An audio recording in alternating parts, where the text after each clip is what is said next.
Welcome to The Last Track, where we help people showcase the last track of their life story in their final wishes. I am your host, Brian Norris, the co-owner of Bateman Funeral Home in Newport, Oregon. Just like a song can bring you back to a day, a time, and a memory, so too can a well-planned service.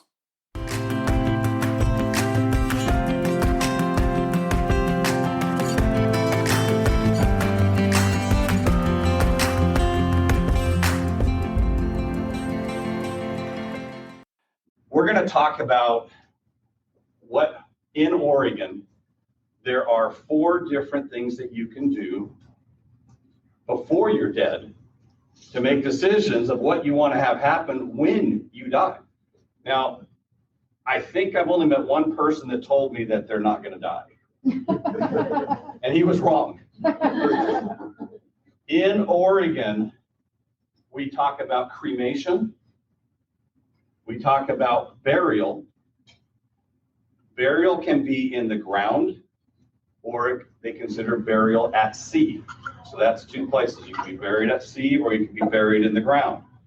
There's entombment, which is also burial, but you're out of the ground and you're in a crypt. And then you can be shipped out. You want to be shipped out? Well, I'm just a long ride up there. You can be shipped out of state, out of country, that type of thing. And those are the 4 things that you can choose to do in the state of Oregon. And the first thing I'm going to tell you to do is let your loved ones know what you want. Because I can't, again, tell you how many times we sit at the table and they say, I don't know if Dad wanted to be buried or cremated. And they're looking at their brother, or they're looking at their sister, or they're looking at mom, and mom has just lost dad, and they're trying to decide what do they want to do. And so what happens? They always look at me and go, what's more expensive? And that, honestly, you don't want that decision to be based on finances, but maybe you do, because maybe you don't want to have a whole lot of money spent. So you need to tell your spouse or tell your children, I want cremation or I want burial. And there's different reasons why you'd want different things. Some of them could be, religious, tradition. Maybe you only want burial because, well, that's what mom and dad did and that's what grandma and grandpa did, so I want to be buried. But you didn't know that there's an option. I can tell you right now, my dad said, I'm not going to be cremated because he was a fireman. So he has some real reasons why he doesn't want to be cremated. But there's reasons that you need to choose. And I'll tell you what I have to tell the families. I have to look at the family and say, if you're looking at pure dollars and cents, and that's what you're looking at, I always tell them the most expensive urn that you can possibly buy is less expensive than my cheapest casket that you can get. So really, cremation is the least expensive, and it truly is. But you let your loved ones know what you want to do, so that when they're sitting there across the table from us, they can just move right on, and they don't have to sit there and agonize over that decision. So as far as once you choose what you want to do, well, let's take this one step back too. When somebody passes away, our legal responsibility is we have to determine who is the next of kin. Who is the next of kin? One of the things that was mentioned was power of attorney. And I can't tell you how many times somebody comes in and says, I've got the power of attorney, and so I'm going to be taking care of the arrangements. She said something really key, and I thought, I wonder how many were listening. What happens to the power of attorney when you die? Okay, what if you had a durable power of attorney? And I've had people argue with me because they had different types of power of attorney. They said, this is durable. What happens? It still dies. It's gone. So that durable power of attorney is gone. And so the person that was holding it is not, by virtue of that power of attorney, the next of kin. And we have to go through some laws that we have to decide how a person is a legal next of kin. And this is really important for you to know, because it starts with, as we were talking about back there, your spouse is first. Your spouse is number one, okay? If I pass away, Donna has the right and the legal responsibility to determine what to do with me. If I haven't told her, what? No. We've been married 35 years, so. But if I haven't told her, she's going to have to make that decision. And she may talk to our daughters and try to come up with that, but she's the legal next of kin. Okay, if you've been together for 27 years, but you're not married, it's tough, because what we have to do next is say, I'm so sorry. I know you've been together for 27 years, but we need to determine whether John, let's just say John's the one that passed away, did John have any children that are over the age of 18? So now this person that's been together for 27 years has to go to John's children that are over the age of 18. And they're the ones that have to make decisions. Let's say John didn't have any children. The next thing we have to do is say, well, is John's parents still around? And then if John's parents aren't around, then we have to go a next step down, and we're going to brothers and sisters. And then we start going to aunts and uncles and cousins and all that kind of stuff. If you're an executor of a will, guess where you're at?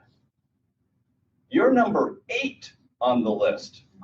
And so if you think that, okay, in my will, I've named Bob to take care of all of my stuff, Bob's not going to be doing it because he's number 8. I've had family members come in arguing saying, I should be, okay, so if you have children and you have 3 children and they're all equal in the eyes of the law. So I've had children come in and say, but I'm the executor of the will. Sally can't tell you what to do. And I say, well, if you want to do that, you're number 8 on the list. And your sister's number 2 or number 3. So that's how that works. That's how that flows. And it's important to know, if you don't have a spouse or if you don't have a next of kin, there's something called appointment of another. When you appoint somebody, it supersedes everything.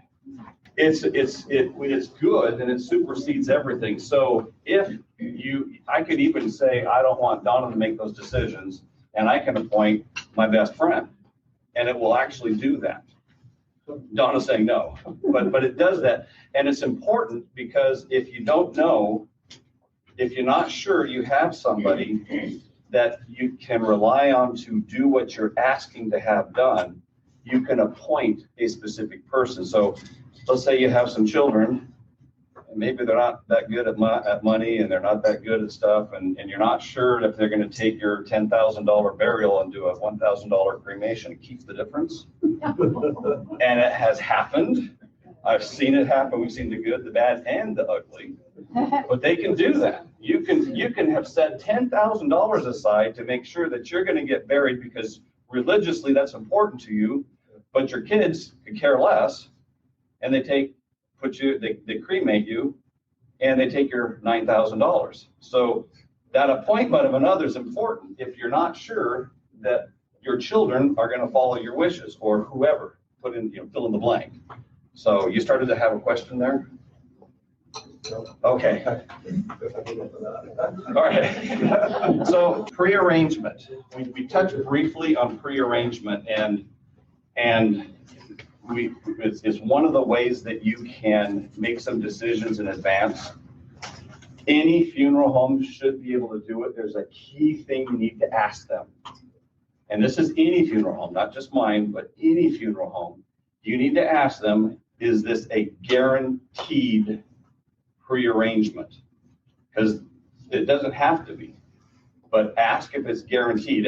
Everything that we do with my funeral homes are guaranteed. The funds, so when you come in and you sit down and you meet with like Celeste or somebody and you say, I want to pre-arrange what we're going to do, and you fill it all out, you can fund it at that time, or you can just give us information and we'll keep it on file. Funding it means that you're actually paying for, and you lock in all of the prices that the funeral home has control over. So the cremation rate, an urn, all those things. What we can't guarantee is we can't guarantee how much death certificates are going to cost, and they've gone way up in the last bit. They're now $25 a piece for certified death certificates. Yes, they are. The filing fee is $20, but those things that we can't guarantee, you can put some money towards it, so that way your loved ones don't have to. You can put some funds towards it, like an honorarium for a pastor or those types of things. We can hold those, but the money that we collect, we do not keep. We put it in a trust. So it goes to a trust fund, and that way it's managed. And that's for a couple of reasons. And whatever funeral home you work with, ask them where the money goes. They should only do one of two things with it.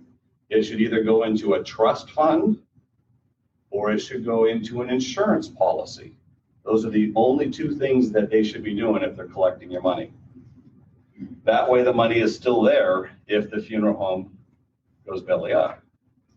You don't want to lose that fund, and the money will stay there. It's portable.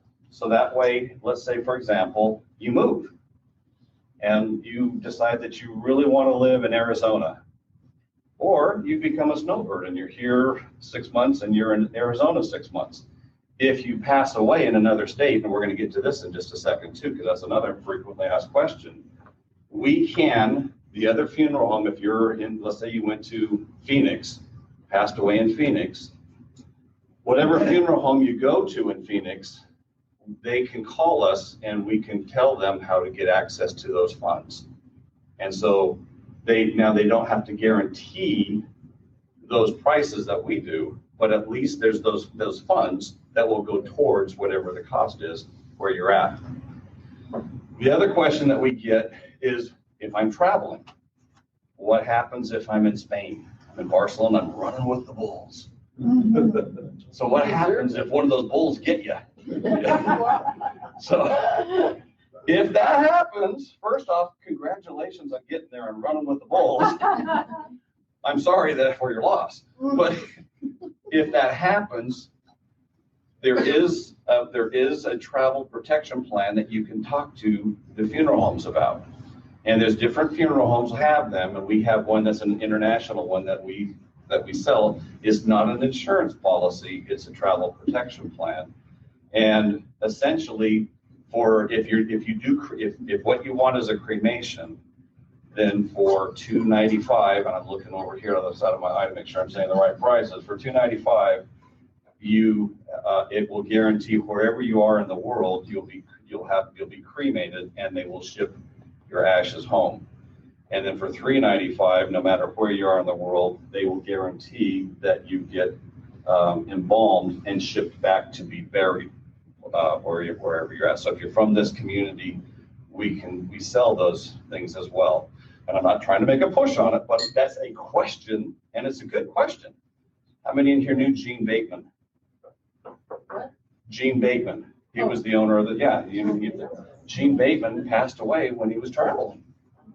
And that's why I bring it up, because it happens even to the best of us. So it does happen. And so, and I can't tell you, because we're a destination, how many people come to the coast and then they pass away here at the coast, and then we have to take them back. So, all right. Death certificates. Oh, yes, question. The appointment of another. Yes. There's two possibilities with respect to my wife. One is that one of us passes and the other one is here to give you the direction. The other is we're flying on an airplane someplace and we both die at the same time.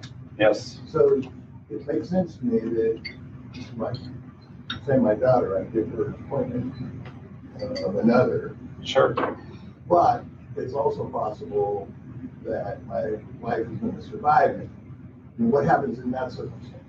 So if you had your wife, really there's not a big reason for you and your wife to appoint one another, because that's going to happen the very first thing. That's the very first step when you go down that hierarchy. So in the event that you both are in a car wreck and you want to have one of your children as the appointing of taking care of your final, not expenses, but your final arrangements, you can appoint that other person. I'll let them have the expenses as well. I mean, when I die, I want it to be a sad day for everyone. Even the tax collector, right? Yeah. My daughter is right. It doesn't overrule my spouse. Yeah, and you can probably, I'm sure you can write into that, and you might check with an attorney, but there's a kind of a set form here, and that comes directly out of ORS 97 dot whatever 130 or something, and it has to have that language in there, and that's just an example straight out. But if you're working with an attorney, I'm sure you could probably add a few words in there in the event of, so then you can put that in the event of the demise of my spouse and I at the same time, then we appoint so-and-so to take care of our final arrangements. And that works. Buried on our property, Jim. So speaking of that, No. we were looking to expand. Okay. And actually we do get that question of, I want to be buried on my property, and you can be buried on your property. And that's a topic that we can take up a little bit later, but because there are a few things that you have to do in order to be able to be buried on your property. And we've had people do that. So death certificates is probably the other biggest question that we get, because I'll be sitting there and somebody will say, what's an average? I want to get the average. Oh, the answer is different for everything. If you had a trust, you really only need one. If you don't, then there's going to be a number of things that we go through. There's a checklist, and in that checklist, there's a few things that we ask. And in the state of Oregon, I don't want everybody's eyes to start glossing over because, okay, this is getting late, I've had a lot to eat, and it's time to go home. But in the state of Oregon, there are long forms and short forms, and those are long and short death certificates. And I'm talking about a certified death certificate, which your dollars paid $25 for each one, and it went straight to the county, and then the county distributes it to the state. In Oregon, there's a long form which includes the cause of death, and then the short form which does not have the cause of death on it, and that's because of the HIPAA laws, Privacy Act, that type of thing. Banks and lawyers don't want to know why you died. The only people that really care about it is either the family, because they want to know it for heritage reasons, or life insurance companies. They need to know natural death, that type of thing, so that they can dispense the life insurance funds. They are the only ones that want to know, and that's the only reason you'd want to get a long form death certificate. So why would you need a death certificate? If you have a home that you need to have transferred, and your names are on the title. Most title companies will at least physically need to see a certified special paper sealed death certificate, and then they may make a copy, make a paper and then give it back to you. But it's important, you don't have to run right down there and take the name off. But when it comes time to sell the house, or if you're both gone and your kids have it and they need to try to sell the house, they need to take both names off the title in order to be able to sell it. Yes, sir. When my wife's mother died a few years ago, my wife's sister was the executor of the estate. She said, whatever you do, make sure you get 20 copies of that birth certificate or that death certificate. Yes. Because every paper that you work on, they have to have an authentic copy. No carbon copies, no photocopies. Yes, and real thing. And that was absolutely true. But what's interesting is in the new era of paperless, Now they don't want it. You used to have a certified death certificate to cancel your Reader's Digest. I can't tell you. I talked with the widower one time and said, I had 3 years of my wife's because they had it on that auto renew. And the only way they get rid of it is to get a certified death certificate. And he had all these Reader's Digest stacked in his bathroom because his wife had it, but he didn't want it. So, and it was very, very true. But in today's world, there's a few places that don't need it as much anymore. But if you have a home that you need to transfer, and if you have a will that needs to go to probate, you need to have a death certificate.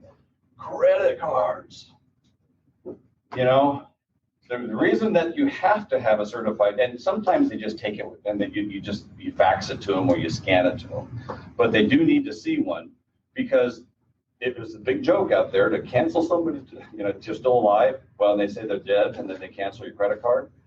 They have to know that the person's passed away in order to cancel that credit card. If you're transferring a title of a car, you can go down to the DMV. They will take it, make a photocopy, and give it back to you. But there's a number of other things in there. And to answer your question, what's the average amount? Is in today's world, it's about 5 to 7, and that's if you have like stocks and bonds, investments with Richard.